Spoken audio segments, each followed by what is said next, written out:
A shocking headline which is trending. Let me quote: Gachagua is being seen under siege as Pastor Dorcas pleased for her husband release. Credible sources within government cycle have confirmed that the disgraced former deputy president will be charged for treason this Friday. This is one of the magazines which we have noticed on social media at of the moment, but there is possibility that it might be photoshops because some of different headlines are also trending like this. Especially there was this other one which said Daily Nation, and I quote, inside Ruto plan to tame Gashagwa. That is another thing which is trending. But hear this gentleman first. Watu wangu. Ati Gachagua has been abducted. Ati Gachagua is missing. He's nowhere to be seen. Eh, Ati Mama Dorcas is asking Kenyans to help her find her husband. Ati Gachagua is missing. How true is that? I haven't seen it on anywhere other than TikTok.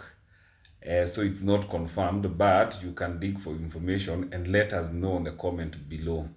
And guys, between Jioni tuko na wakili who is going to tell us on how we can put pressure and what we need to do for the IBC to be reconstituted so that we can clean Kenya.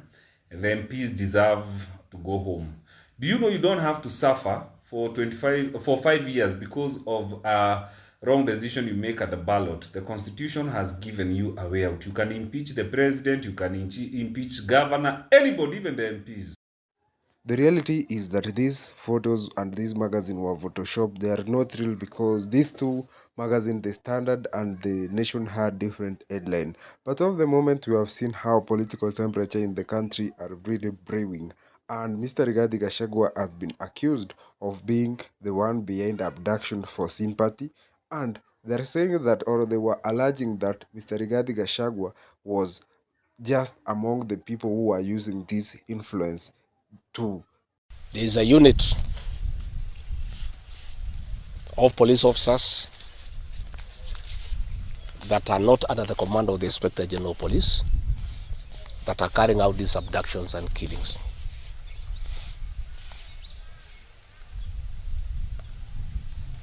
There is a building in Nairobi, the 21st floor, in the city center, where this unit is operating from.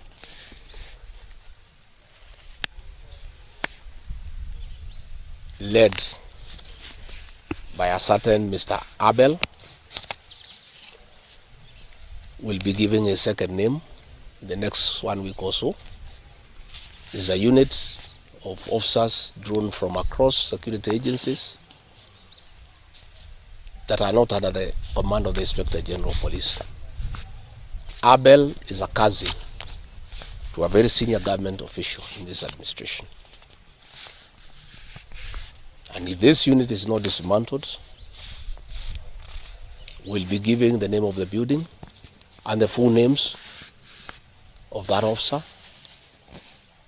and his cousin in this administration.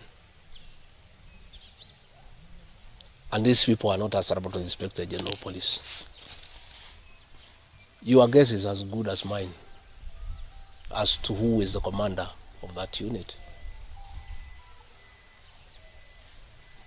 Let me emphasize that killing our children will not quell the anger of the Kenyan people.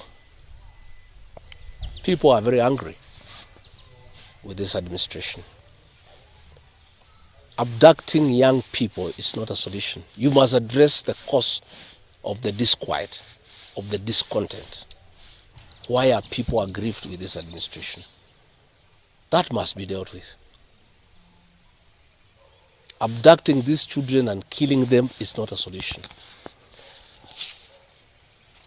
And I must remind my friend and brother, Dr. William Ruto,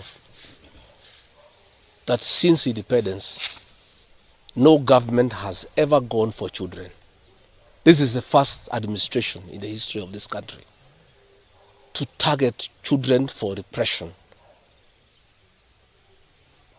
and persecution. Even the colonial administration, brutal as it was, it never went for the children. And the question the president must address is simple. Why has everybody turned against you and the administration in only 2 years? That is what you need to interrogate instead of persecuting these children. Again, he must understand the law of nature. Nature abhors vacuum.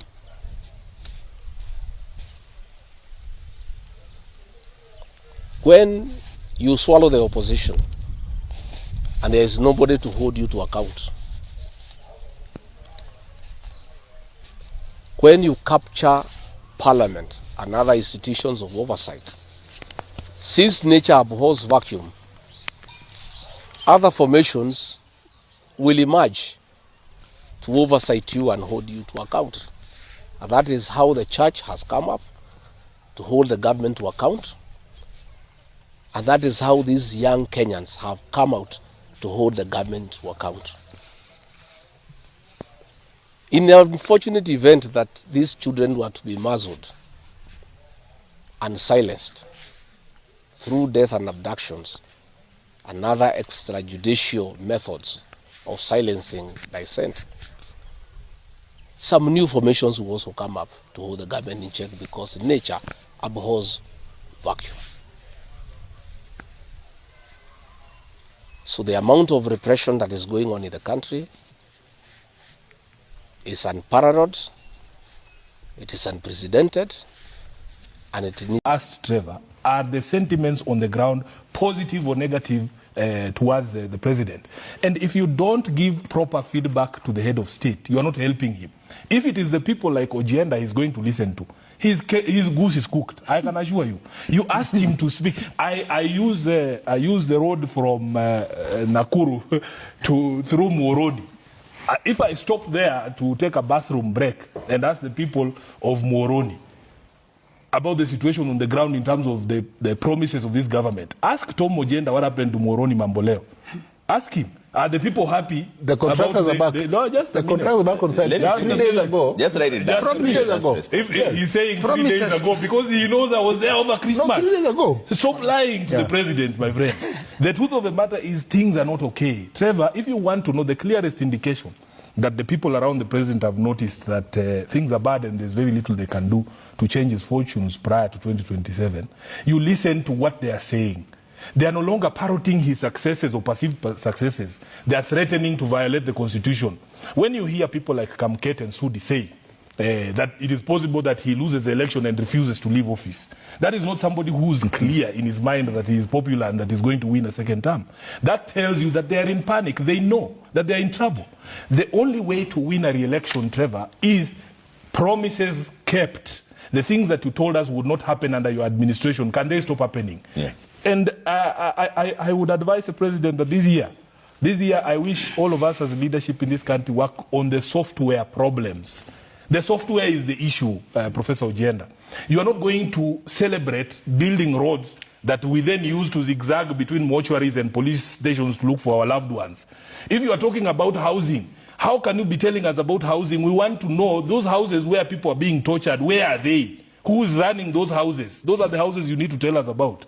Don't tell us about roads and highways and when people are in mourning, families are spending Christmas without their loved ones. Work on the software. Yeah. When you hear the speeches in Bungoma, you know, people want to run Kenya with the Kanu software. This phone here, Mwami, is an iPhone 13. If you install software from Kanu in 1982, there is no way you are running this. Software and hardware have to work hand in hand. We're not saying we don't want roads, but you have to work on the software. We want a country that respects the values of the Constitution.